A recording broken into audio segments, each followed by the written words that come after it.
Penguin Random House Audio presents Legacy by James A. Michener. Read for you by David Ackroyd. The Stars.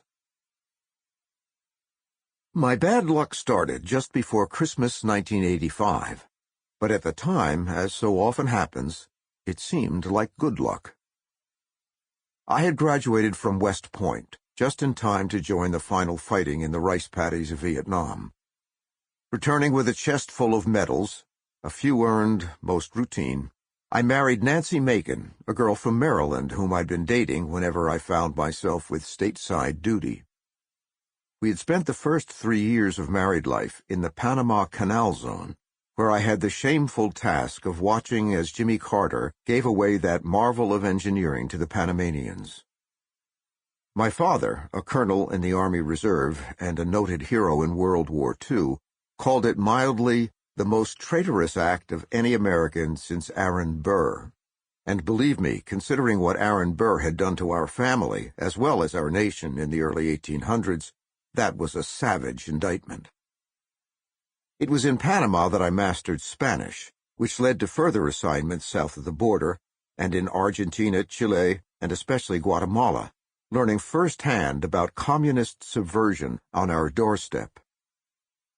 I was never gung-ho in my work against the Reds. That's not my style. I don't like to be out front unless war's been declared and I'm in charge of troops. But no one had greater aversion to communism than I did, after the butchery I'd seen in Nam and the cruel behavior in Guatemala.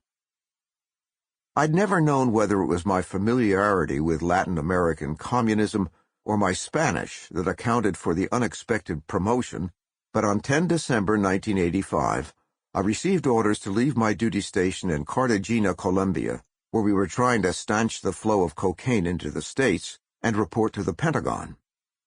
Nancy rejoiced at what she called a long overdue assignment, not only because it meant a promotion, which I needed if I was ever going to make colonel, but also because it allowed me to rejoin her in Washington, where she had established our permanent home.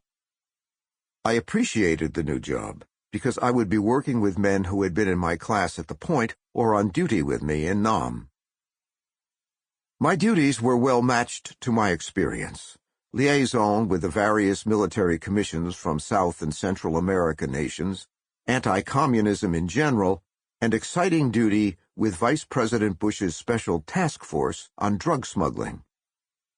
I met Bush only a couple of times, always in a crowd of officers, but from my earliest days in Colombia, I'd had a favorable opinion of what he was trying to do. And then, just before Christmas, I was suddenly handed the exciting news. Starr, an opportunity like this doesn't reach down to tap a major very often. You're Spanish and all, or maybe it's your strong record in Guatemala. Anyway, they want you for a stint at the National Security Council. Am I qualified? The Army wants you to go, demands that you go. Too damn many Navy and Marine types over there. My duties? Cloak and dagger. Whoever knows. He was a 2-star general, and he half saluted before I did. Keep your nose clean this time, Starr. We want you back. Men like you are too precious to lose. His last words spoiled the good news, because they reminded both him and me that my promotion to lieutenant colonel had been sidetracked. Normally, an Army officer, if he's good, expects regular promotion up to the rank of lieutenant colonel. The real weeding out occurs in the jump from light chicken to full chicken. As my West Point bunkmate, Zach McMaster, once said in his poetic way, any asshole can make light colonel. It takes a real man to handle the next leap.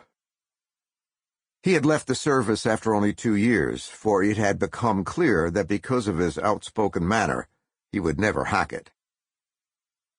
My promotion had been held up twice because of an incident in Chile. Information I was picking up on the street, where I moved about in civilian clothes, led me to believe that one of our clandestine exercises was bound to backfire, allowing a gang of real murderers to sneak behind the American flag while they continued their dirty games. Sample complete. Ready to continue?